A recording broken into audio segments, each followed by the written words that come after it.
Hello students, team summer हिल के अंग्रेजी grammar classes में मैं निरंजन कुमार आप सभी का वेलकम करता हूं। आज हम लोग अंग्रेजी ग्रामर के छठे एपिसोड में हैं, जहां हम लोग सबसे पहले आपके पिछले क्लास के होमवर्क को चेक करेंगे और उसके बाद आज का क्लास शुरू करेंगे। तो चलिए देख लेते हैं आज आप लोगों का होमवर्क आप लोगों ने तैयार किया होगा। आप लोग ईगरली वेटिंग कर रहे होंगे कि कब सर आएंगे और कब हमारा होमवर्क चेक होगा। तो चलिए होमवर्क चेक की ओर बढ़ते हैं। सबसे पहला है fill in the blanks, appropriate form of the verbs given in the brackets. तो पहला जो सेंटेंस था, दे डैश मी और ब्रैकेट में है call. According to present imperfect tense, हमारा जो चल रहा है अभी टेंस वो है प्रेजेंट इम्परफेक्ट। प्रेजेंट इम्परफेक्ट को प्रेजेंट कंटिन्यूअस या प्रेजेंट प्रोग्रेसिव भी कहते हैं। तो प्रेजेंट इम्परफेक्ट टेंस के अनुसार सेंटेंस बनाना है, ठीक है। और यहाँ जो भी वर्ब दिए हुए हैं इनके साथ जो appropriate form of the verb लगेगा उनको पुट करना है। तो यहाँ देखिए सब्जेक्ट है दे के साथ इज आर एम में से क्या लगेगा, तो आर, उसके बाद V4 तो कॉलिंग हो जाएगा, दे आर कॉलिंग मी, ठीक है। तो इस प्रकार से हम लोग बनाएंगे। दूसरा सेंटेंस है पीपल डैश द गॉड और ब्रैकेट में है वर्शिप। तो people are worshipping, people are worshipping the god. तीसरा सेंटेंस है you and I dash to the market. तो इसमें क्या हो जाएगा, यू एंड आई, यहाँ देखिए क्या हो गया, प्लुरल सब्जेक्ट हो गया। तो इसके साथ क्या प्रयोग करेंगे, are. You and I are going to market. चौथा वाक्य था राहुल डैश द मैच और ब्रैकेट में है वॉच। तो राहुल सब्जेक्ट है, थर्ड पर्सन का सिंगुलर नंबर है, इसके साथ इज लगेगा। Rahul is watching the match. पांचवा वाक्य है we dash now English grammar और ब्रैकेट में है रीड। तो वी आर रीडिंग, वी के साथ आर का प्रयोग करेंगे, वर्ब 4 का प्रयोग करेंगे। तो we are reading now English grammar. तो इस प्रकार से ये जो फिल इन द ब्लैंक्स का सॉल्यूशन था आप लोगों के सामने आया। इसके बाद दूसरा जो होमवर्क था ट्रांसलेट इनटू इंग्लिश। तो ट्रांसलेट इनटू इंग्लिश का पहला सेंटेंस है वह अपने दोस्त के साथ बाजार जा रहा है। तो वह अपने दोस्त के साथ, सब्जेक्ट यहाँ देखिए वह है, तो he is going to market. बिल्कुल रूल के अनुसार बढ़ते चलना है। सबसे पहले सब्जेक्ट, उसके बाद इज आर एम, उसके बाद V4, उसके बाद ऑब्जेक्ट, उसके बाद कॉम्प्लीमेंट है। तो वह अपने दोस्त के साथ, तो अपने दोस्त के साथ, तो he is going to market हो गया, वह बाजार जा रहा है अपने दोस्त के साथ, तो वो कॉम्प्लीमेंट हो जाएगा विद हिज फ्रेंड, अपने दोस्त के साथ। दूसरा सेंटेंस क्या था, तुम टीवी नहीं देख रहे हो। तुम यू के साथ क्या लगेगा, इज आर एम में से आर, नॉट नहीं है तो नॉट, वॉचिंग द टेलीविजन, ठीक है। तीसरा सेंटेंस है हम लोग अंग्रेजी व्याकरण सीख रहे हैं। सब्जेक्ट क्या है, हम लोग वी आर और उसके बाद क्या है, सीखना, लर्निंग। क्या सीख रहे हैं, अंग्रेजी व्याकरण, तो इंग्लिश ग्रामर, ठीक है। अब बढ़ते हैं अगले वाक्य की ओर। आइए बढ़ते हैं चौथे वाक्य की ओर। चौथा वाक्य है वे लोग आज यहाँ नहीं आ रहे हैं। वे लोग आज यहाँ नहीं आ रहे हैं, तो यहाँ सब्जेक्ट क्या हो गया? वे लोग, they are not coming here today. पांचवें वाक्य की ओर बढ़ते हैं। तुम मेरी मदद नहीं कर रहे हो। You are not helping me. छठा वाक्य है क्या तुम मुझसे सवाल पूछ रहे हो। क्या आ गया? Interrogative sentence. इंट्रोगेटिव सेंटेंस के साथ आर का प्रयोग करेंगे शुरू में। आर यू, क्या तुम मुझसे सवाल पूछ रहे हो। Are you asking, ask means सवाल पूछ, आस्क मीन्स पूछना, आस्किंग क्वेश्चंस, क्वेश्चन या क्वेश्चंस लिख सकते हैं। क्वेश्चन टू मी, मुझसे सवाल पूछ रहे हो, क्वेश्चन मार्क के साथ। इसके बाद है क्या वे लोग तुम्हें बुला रहे हैं। Are they calling you. आठवां वाक्य है क्या लड़के मैदान में फुटबॉल खेल रहे हैं। Are boys playing football in the field या ground.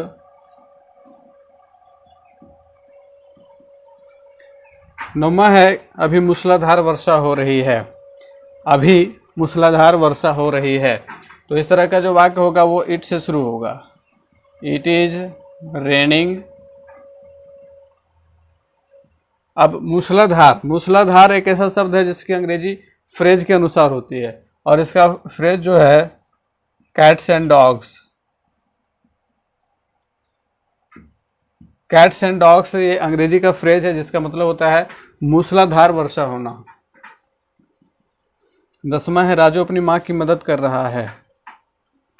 Raju is helping his mother. His का प्रयोग क्या हुआ?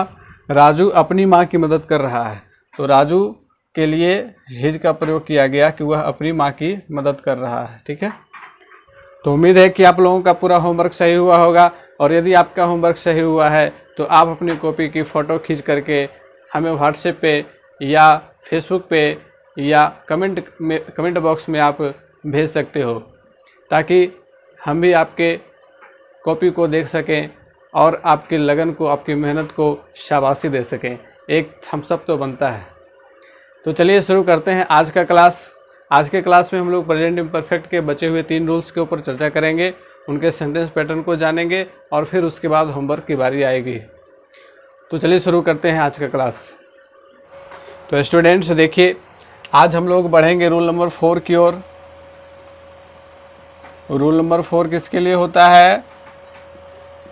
इंट्रोगेटिव प्लस नेगेटिव सेंटेंस के लिए, जिसमें प्रश्न भी हो और नहीं का प्रयोग भी किया गया हो। तो वैसे सेंटेंस को इंट्रोगेटिव प्लस नेगेटिव का पैटर्न कहा जाता है। और इसका जो रूल होगा क्या होगा? आर, इज, एम, इनमें से कोई भी अकॉर्डिंग टू सब्जेक्ट, सब्जेक्ट के अकॉर्डिंग लगाएंगे। उसके बाद नॉट का प्रयोग कर देंगे। उसके बाद वर्ब का चौथा रूप होगा। उसके बाद ऑब्जेक्ट होगा।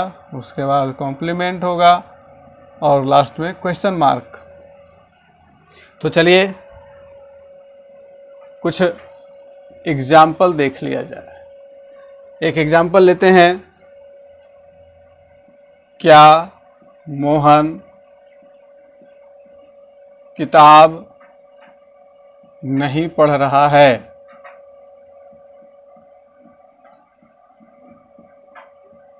अब इस वाक्य में देखेंगे सब्जेक्ट क्या है। तो सब्जेक्ट है मोहन, और मोहन के अकॉर्डिंग आर, इज, एम में से किसका प्रयोग होगा? तो इज का प्रयोग होगा। तो सबसे पहले हम लोग इज लगा देंगे। इज के बाद मोहन का हो जाएगा।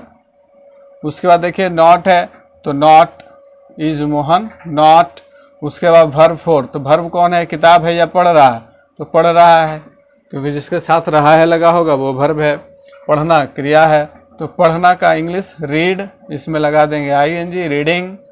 उसके बाद है ऑब्जेक्ट, तो ऑब्जेक्ट है book, a book, is Mohan not reading a book. तो इस प्रकार से हम लोग क्या करेंगे, ट्रांसलेट करेंगे English to Hindi to English में, ठीक है। इसके बाद एक और उदाहरण देख लेते हैं। क्या आप वहां नहीं जा रहे हो,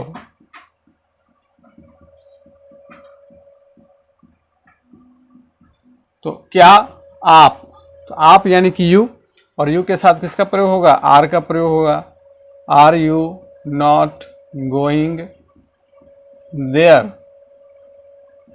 ठीक है। अब बढ़ते हैं रूल नंबर 5 की ओर।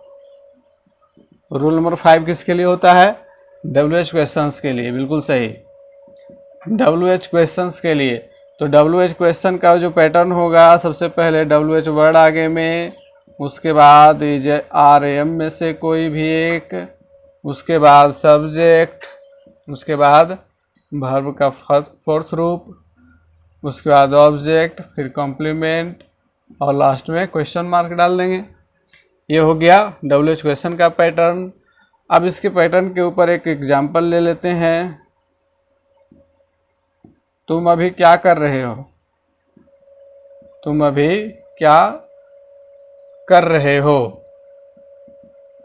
तो यहाँ देखेंगे कि सब्जेक्ट क्या है, तुम, लेकिन WH वर्ड सबसे पहले देना है, तो WH वर्ड क्या है, क्या, तो क्या की अंग्रेजी क्या होती है, व्हाट, ठीक है। इसके बाद है इज RM, तो इज RM में से कौन सा प्रयोग होगा, क्योंकि सब्जेक्ट है यू के साथ प्रयोग होता है आर, तो what are you doing now, ठीक है। उम्मीद है कि आप लोगों को यह भी समझ में आ गया होगा। बढ़ते हैं छठे रूल की ओर। Rule number 6, WH plus negative. अब इसके अंदर क्या आ जाएगा, WH वर्ड रहेगा, उसके साथ साथ नहीं का भी प्रयोग रहेगा, ठीक है। तुम अभी क्यों नहीं पढ़ रहे हो, वह अभी वहाँ क्यों नहीं जा रहा है, तुम अभी खाना क्यों नहीं खा रहे हो, इस तरह के वाक्य, ठीक है। तो एक एग्जाम्पल हम लोग ले लेते हैं, पहले रूल देख लेते हैं। WH वर्ड, उसके बाद इज RM, उसके बाद सब्जेक्ट, फिर नॉट का प्रयोग करेंगे, फिर वर्ब 4, फिर ऑब्जेक्ट, कॉम्प्लीमेंट यदि है तो देंगे, लास्ट में क्वेश्चन मार्क। तो आप यहाँ रूल को देखेंगे तो फॉलो पाएंगे कि WH वर्ड के बाद जो पैटर्न है वो किसका पैटर्न है, तो आप देखेंगे कि इंट्रोगेटिव प्लस नेगेटिव का पैटर्न है, ठीक है। तो आप रूल को रटे नहीं, रूल को समझें, और 1-2 रूल के बाद बाकी के सारे रूल्स खुद से बना लिया करें, और फिर मैं जब क्लास लेकर के आता हूँ तो हम मैच कर लीजिए। वेरी सिंपल, आपके दिमाग को परखने में भी सहायता मिल जाएगी आपको खुद, कि मैं कितना समझ रहा हूँ, मैं कितना सीख रहा हूँ। तो उम्मीद है कि आगे से आप ऐसा करेंगे, ठीक है। तो अब एक एग्जाम्पल ले लेते हैं। एग्जाम्पल के रूप में ले लेते हैं, आप अंग्रेजी क्यों नहीं पढ़ रहे हो,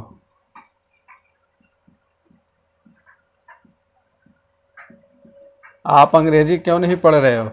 तो इसका ट्रांसलेशन कैसे होगा, तो यहाँ जो WH वर्ड है क्यों, why are you not reading English, ठीक है। तो मुझे पूरी उम्मीद है कि आप लोगों को ये 6 सेंटेंस पैटर्न समझ में आ गए होंगे। चलिए आज इसके ऊपर होमवर्क आप लोगों को दिया जाए, और होमवर्क के बाद आप लोगों को वर्ड मीनिंग भी दिया जाएगा और एक सेंटेंस, ठीक है। तो आप लोगों का आज का होमवर्क ये रहा, आप लोग इसका स्क्रीनशॉट ले लेंगे, और उसके बाद आप लोगों को पता ही है नोट करके होमवर्क तैयार करके रखना है। उम्मीद है कि आप लोगों ने स्क्रीनशॉट ले लिया होगा। तो चलिए बता देता हूँ कि क्या क्या करना है। पहला जो है correct the following sentences according to present continuous tense. अभी हम लोगों ने जिस टेंस को पढ़ा है प्रेजेंट कंटिन्यूअस यानी कि प्रेजेंट इम्परफेक्ट टेंस, इसको प्रेजेंट प्रोग्रेसिव भी कहते हैं। तो इसी के अकॉर्डिंग सब्जेक्ट को जो भी सेंटेंस है उनको सही करना, ठीक है। जितने भी सेंटेंस यहाँ पे दिए हुए हैं, 10 सेंटेंस दिए हुए हैं, ये गलत हैं। इनको according to present continuous tense सही करना है, दूसरे टेंस में सही नहीं करना, ठीक है। दूसरा है ट्रांसलेट इनटू इंग्लिश, अंग्रेजी में अनुवाद कर लेना है आप लोगों को, ठीक है। तो अब बढ़ते हैं वर्ड मीनिंग सेक्शन की ओर, जिसमें आप लोगों को मिलेगा 10 वर्ड मीनिंग और उनको आप लोगों को मेकिंग सेंटेंसेस करना है, ठीक है। तो स्टूडेंट्स, आप लोगों के वर्ड मीनिंग के लिए ये रहा, ये 10 वर्ड्स हैं जो आपके वर्ड पावर को बूस्टअप करेंगे और उम्मीद है कि आप लोग इसको नोट करके केवल याद ही नहीं करेंगे बल्कि इसका मेकिंग सेंटेंसेस भी करेंगे, अर्थात वाक्य में प्रयोग भी करेंगे, ठीक है। तो आप लोग इसका एक बार स्क्रीनशॉट ले लीजिए। उम्मीद है कि आप लोगों ने स्क्रीनशॉट ले लिया होगा। चलिए आज के सेंटेंस के ऊपर चर्चा करते हैं। आज का जो हमारा सेंटेंस है, necessity is the mother of invention, अर्थात आवश्यकता ही आविष्कार की जननी है। जब तक हमें ज़रूरत ना हो तब तक हम किसी नए चीज़ को नहीं ढूंढते हैं, और जैसे हमें ज़रूरत होती है तो हम नई नई चीज़ों को ढूंढना शुरू कर देते हैं। इसीलिए कहा गया है कि आवश्यकता ही आविष्कार की जननी है।